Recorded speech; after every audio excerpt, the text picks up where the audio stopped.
पहले मैं के चक्करों में लड़के की वाट लगा दो कि लड़का है, चलो छूट भी जाएगा तो क्या है, सह लेगा। क्या लड़के की कोई इज्जत नहीं है? से हमारी भी बहनें हैं, लेकिन इसका मतलब ये नहीं है कि आप लड़की की कोई इज्जत रखो ही मत। इस देश में जितनी लड़कियों की इज्जत होनी चाहिए उतनी ही लड़कों की इज्जत भी होनी चाहिए।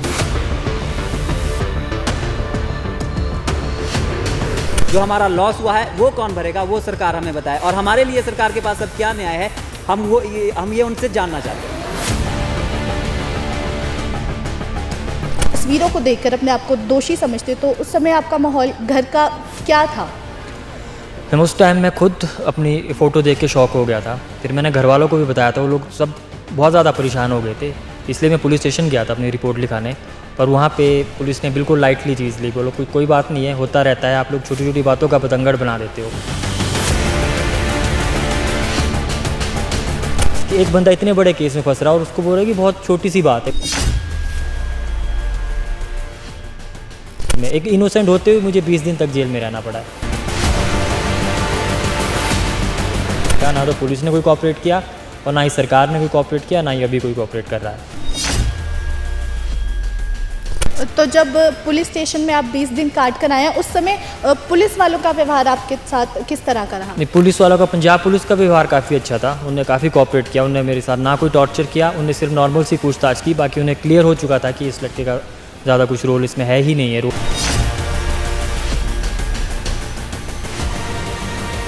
कि हिमाचल पुलिस से पहले ये पूछा जाए कि उन्होंने एफआईआर क्यों दर्ज नहीं की, लड़के को पंजाब पुलिस को कैसे सौंप दिया जबकि उसकी अपनी एक रिपोर्ट है। आपको लड़के की फोटो एटलीस्ट तब तक तो ब्लर कर लेनी चाहिए थी जब तक कि इन्वेस्टिगेशन पूरी नहीं हो जाती। एक लड़का जो निर्दोष है उसकी फोटो सबको पता है कि भाई ये लड़का था। अब उस लोगों की नज़रों से उसकी फोटो हटाने के लिए हम लोग को नहीं पता हमें कितना टाइम लग जाए।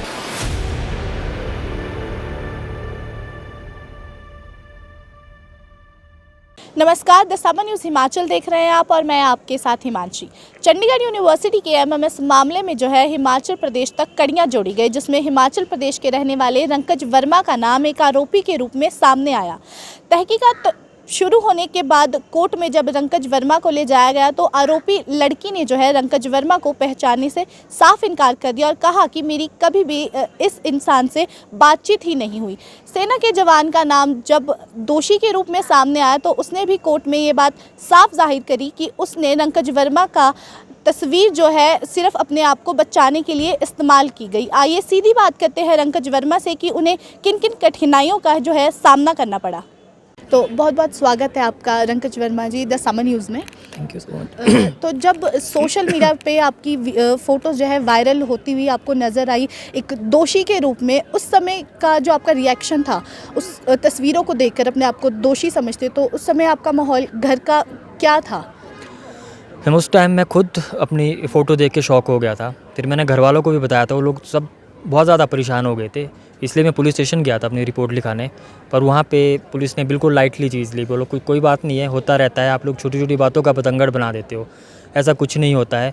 उन्हें मोहाली पुलिस कॉल की, फिर मोहाली पुलिस आई और मुझे वहाँ से इन्वेस्टिगेशन के लिए लेके गई। वहाँ पे लड़की से मिलाया, उसने साफ मना कर दिया और उसके बाद मुझे एकदम से कोर्ट ले गए। और मेरे घर वाले भी उस टाइम आ चुके थे नीचे, उनको भी हालांकि पता नहीं चला कि मुझे कब कोर्ट में पेश कर दिया गया। उसके बाद 7 दिन के रिमांड के लिए रखा, 7 दिन बाद फिर से 5 दिन के लिए रिमांड पे रखा। और जो मेन अक्यूज़ था, जो वो बाद में पकड़ा गया, जो मेन अक्यूज़ था जिसने मेरी डीपी लगाई थी, जिसने वायरल की थी एक्चुअली, जिसने मेरी फ़ोटो अपने नंबर पे लगाई थी, वो काफ़ी टाइम बाद पकड़ा गया है। और उसने सब कुछ पहले ही दिन सब कुछ मान लिया और कोर्ट में भी सब कुछ मान लिया था कि इस लड़की की कोई गलती ही नहीं है। तो जब मैं यहाँ पे आया था पुलिस स्टेशन में, तो यहाँ की पुलिस ने क्यों कोई भी एक्शन नहीं लिया? इस तरह से वो कैसे कर सकते हैं कि एक बंदा इतने बड़े केस में फंस रहा है और उसको बोल रहा है कि बहुत छोटी सी बात है, कोई बात नहीं, होता रहता है, आप फ़ोन ही मत उठाओ, सबके किसी के फ़ोन मत उठाओ। क्या ये सही था? नहीं, बिल्कुल भी सही नहीं था। 20 दिन मैं जेल पे काट के आया, मुझे पता है कि मैंने किस तरह से 20 दिन काटे। 20 दिन बाद मुझे बेल मिली है। वो बेल इसलिए मिली क्योंकि मेरे खिलाफ़ कुछ भी नहीं है। जब कुछ मिला ही नहीं है तो फिर मैं क्यों रहूँगा जेल में? एक इनोसेंट होते हुए मुझे 20 दिन तक जेल में रहना पड़ा है। और जो बाकी एक्यूज़ थे उसमें, उनमें से किसी को मैं नहीं जानता। उनने भी ये कहा है कि वो लोग मुझे नहीं जानते हैं। तो मुझे यही समझ में नहीं आ रहा था कि मैं तब तक वहाँ कर क्या रहा था क्यों? तो यही सब मामला था वीडियो फ़ोटो वायरल होने का। ना तो पुलिस ने कोई कोऑपरेट किया और ना ही सरकार ने कोई कोऑपरेट किया, ना ही अभी कोई कोऑपरेट कर रहा है। तो जब पुलिस स्टेशन में आप 20 दिन काट कर आए हैं, उस समय पुलिस वालों का व्यवहार आपके साथ किस तरह का रहा? नहीं, पुलिस वालों का, पंजाब पुलिस का व्यवहार काफ़ी अच्छा था। उन्होंने काफ़ी कोऑपरेट किया। उन्होंने मेरे साथ ना कोई टॉर्चर किया, उन्हें सिर्फ नॉर्मल सी पूछताछ की। बाकी उन्हें क्लियर हो चुका था कि इस लड़के का ज़्यादा कुछ रोल इसमें है ही नहीं है, रोल ही नहीं है। तो उन्होंने काफ़ी कोऑपरेट किया है और असली बंदा भी पकड़ा है उन्होंने। तो उन्होंने कोई भी टॉर्चर नहीं किया है। उन्होंने मेरे को अच्छे से रखा है, काफ़ी ज़्यादा कोऑपरेट किया है पंजाब पुलिस ने। आइए बातचीत करते हैं इनके भाई से। जी स्वागत है आपका। Thank you ma'am. तो आपने इस मामले को किस रूप से लिया?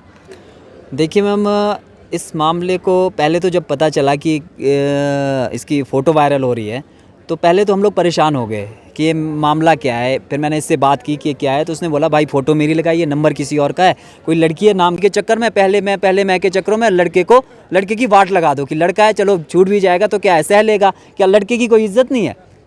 हम मानते हैं लड़कियों की इज़्ज़त करनी चाहिए, हम लोग भी करते हैं, हमारी भी बहनें हैं।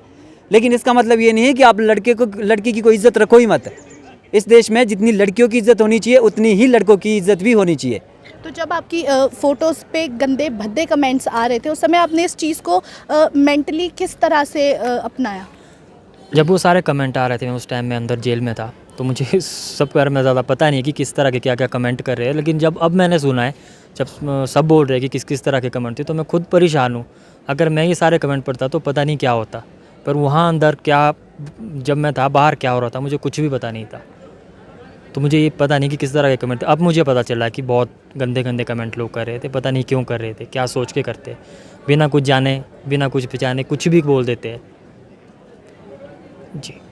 तो अब आपकी मांग जो है सरकार से क्या है? सरकार से मेरी एक मांग है, एक तो सबसे पहले जो ये जो केस चला है, इतना जल्दी से जल्दी इस केस को पंजाब सरकार के ऊपर आप दबाव डालें, कुछ भी करे, लेकिन इस केस में जल्दी से जल्दी क्लीन चिट दी जाए, जल्दी से जल्दी इस केस को ख़त्म किया जाए। और दूसरी बात ये कि इतने 20 दिनों तक मैं जेल में रहा हूँ, मेरा ऑलमोस्ट सारा बिजनेस जो है ऑलमोस्ट ख़त्म हो चुका है, और मुझे ये जवाब दे कि इसका जिम्मेवार कौन है, इसका खामियाजा कौन भुगतेगा, कौन जिम्मेवार इसका, पुलिस या फिर सरकार?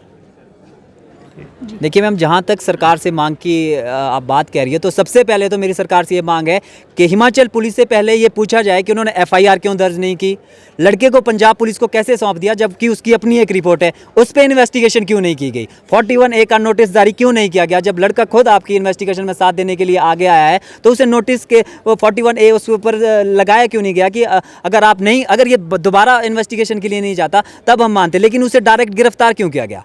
हमारी सबसे पहले तो यही मांग है सरकार से। और दूसरी बात, जो हमारा लॉस हुआ है वो कौन भरेगा, वो सरकार हमें बताए, और हमारे लिए सरकार के पास अब क्या न्याय है, हम ये उनसे जानना चाहते हैं। कई लोग ऐसे भी होते हैं मैम, एक बार न्यूज़ देख ली फिर अपना वो मूव ऑन हो जाते हैं, उन्हें नहीं पता होता है कि आगे क्या हुआ है, लेकिन वो एक जून के दिमाग में फ़ोटो बिठा दी गई। ये बहुत गलत हुआ, क्योंकि अगर आप लड़की की फ़ोटो ब्लर कर रहे हो तो लड़के की फ़ोटो ब्लर करने में भी आपका कुछ नहीं जाता है। आपको लड़के की फ़ोटो एटलीस्ट तब तक तो ब्लर कर लेनी चाहिए थी जब तक कि इन्वेस्टिगेशन पूरी नहीं हो जाती। बिना अभी इन्वेस्टिगेशन चली है, पुलिस का कोई बयान नहीं आया है, कोर्ट ने कोई भी ऑर्डर नहीं दिया, और उस लड़के को आपने मुलजिम घोषित कर दिया विद फ़ोटो, पूरी फ़ोटो उसकी लगा दी कि एक भी चैनल ने उसकी फ़ोटो ब्लर नहीं की, पूरी तरह से उसकी फ़ोटो खुलेआम दिखाई गई। जबकि लड़की की फ़ोटो कहीं ब्लर की जाती, सिर्फ लड़की की सिर्फ वही फ़ोटो है जब वो वार्डन उससे कोई बयान ले रही है, सिर्फ उस वक्त लड़की की शक्ल दिखाई गई। उसके बाद सारे मीडिया चैनल ने उसकी फ़ोटो ब्लर कर दी, उसका नाम बंद कर दिया। यहाँ तक कि मीडिया चैनल को तो इसका नाम भी पता नहीं था, बड़े बड़े मीडिया चैनल्स को इसका नाम भी पता नहीं था। फ़ोटो दिखा रहे हैं, नाम किसी और का ले रहे हैं, फिर कुछ और नाम ले रहे हैं। पूरी स्टडी उन्होंने केस पे करी नहीं, बस ये है कि भाई पुलिस स्टेशन में। फिर मैं दिल्ली पुलिस स्टेशन गया, वहाँ के SHO से बात की कि सर ये दिक्कत है, आप हमारी FIR दर्ज करो। तो वहाँ पे SHO साहब बिल्कुल चिल होके बैठ के बोलते हैं कि भैया नीचे मोहाली जाओ और वहाँ पे आप अपनी FIR करवा दो। तो आप मुझे ये बताएं कि हिमाचल के लोगों का FIR लिखवाने के लिए मोहाली कब से हिमाचल के लोग जो है मोहाली क्यों जाएंगे FIR लिखाने के लिए अपनी? हिमाचल की पुलिस से ना वहीं लिखवाएंगे। मोहाली का क्या मतलब है कि आप मोहाली जाके लिखवाओ?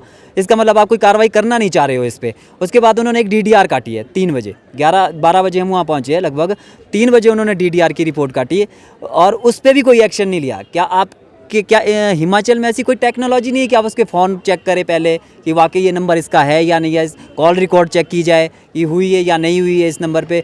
वो सब उन्होंने करना है लाजमी ही नहीं समझा। वो छोटी सी एक बात समझ के कि यार छोटी मोटी बातें होती रहती है, फ़ोटो ही तो वायरल हुआ है, हम लोगों को भी गालियाँ पड़ती है। मतलब उन लोगों ने इस केस को बिल्कुल लाइटली ले लिया, जिसका खामियाजा इस लड़के को भुगतना पड़ा 20 दिन की जेल काट के। तो मैं उनसे एक हिमाचल की पुलिस से एक सवाल पूछना चाहूँगा आपके माध्यम से कि आप लोगों के ऊपर हिमाचल के लोग कैसे विश्वास करें? कोई आपके पास अगर रिपोर्ट लिखाने आएगा तो उनको तो डर रहेगा कि यार कहीं मुझे ही ना फंसा दे, मेरी रिपोर्ट के चक्कर में कहीं मुझे ही ना लपेटे में ले ले ये लोग। तो आप लोगों का फ़र्ज़ है हिमाचल के लोगों की मदद करना। कोई गुनहगार है उसको जेल में डालना, ना कि बेगुनाह को किसी दूसरी स्टेट की पुलिस को सौंप देना और फिर खुद आराम से बैठ जाना। तो जब जिस तरह आपके भाई की फ़ोटो जो है एक दोषी के रूप में सामने आई, उस समय का जो घर वालों का माहौल था किस तरह रहा? बिल्कुल मैम, वो पूरी तरह से परेशान हो चुके थे, हम भी परेशान हो चुके थे कि ये लड़के की ही फ़ोटो क्यों दिखाई जा रही है। देखिए हमारे देश में एक जेंडर एक्विलिटी दी गई है, लड़का लड़की सब एक समान है, हम भी मानते हैं, आप भी मानते हैं, सब जानते हैं कि लड़के और लड़की को समान अधिकार है। लेकिन जब फ़ोटो की बात आती है, लड़की एक जिसका पता भी है कि इसने ये काम किया है, अब मुझे नहीं पता वीडियो है नहीं है, बट एक वो है कि लड़की पकड़ी गई है ये काम करते हुए, उसकी आप फ़ोटो ब्लर कर देते हो, उसका चेहरा किसी को नहीं दिखाते हो। लेकिन एक लड़का जिसकी फ़ोटो बड़े बड़े चैनल, नेशनल इंटरनेशनल जगह पे ऐसे दिखाई जाती है कि वही एक यही है जिसने सब कुछ किया है, इसी ने लड़कियों की वीडियो बनाई है, आगे पता नहीं कहाँ कहाँ भेजी, अपनी मर्ज़ी से जो उनके मन में आया वो बोलते जा रहे थे, जबकि सबूत उनके पास एक भी नहीं था। तो मेरा ये सवाल भी है कि अगर आप लड़की की फ़ोटो ब्लर कर रहे हो तो लड़के की फ़ोटो ब्लर करना क्या आपका अधिकार नहीं है कि आप लड़के को नेशनल टीवी पे इस तरह दिखा रहे हो, सिर्फ एक ही लड़के को? आप ये बताइए, क्या आपने फौजी की शक्ल देखी है जो मैन अक्यूज़ है, जिसने ये काम किया है, उसकी फ़ोटो किसको पता है? एक लड़का जो निर्दोष है उसकी फ़ोटो सबको पता है कि भाई ये लड़का था। अब उस लोगों की नज़रों से उसकी फ़ोटो हटाने के लिए हम लोग को नहीं पता हमें कितना टाइम लग जाए। रंकज वर्मा और उनके भाई का कहना है कि जब सोशल मीडिया पे उनके भाई की तस्वीरें वायरल होने लगी तो उन्होंने खुद से जाकर ढली पुलिस थाने में अपनी एफआईआर दर्ज करवाने की मांग रखी, लेकिन वहां के पुलिस स्टेशन ने उनकी एफआईआर दर्ज करने से साफ इनकार कर दिया और कहा कि इस तरह की छोटी मोटी वीडियोज़ और फोटोज़ वायरल जो है होती रहती हैं, तो आप अपना मामला जो है मोहाली पुलिस स्टेशन में जाके दर्ज करवाइए। पर अब जब उन्हें निर्दोष साबित कर दिया गया है तो उनके इंसाफ के लिए कोई आगे नहीं आ रहा और उनका सरकार से यही कहना है कि उन्हें इंसाफ मिलना चाहिए, उन्हें क्लीन चिट देनी चाहिए ताकि लोगों को, यूथ को पता चले कि वह बिल्कुल भी आरोपी नहीं है। ऐसी अन्य जानकारी के लिए जुड़े रहें द समर न्यूज़ हिमाचल के साथ। तब तक के लिए दीजिए इजाज़त। नमस्कार।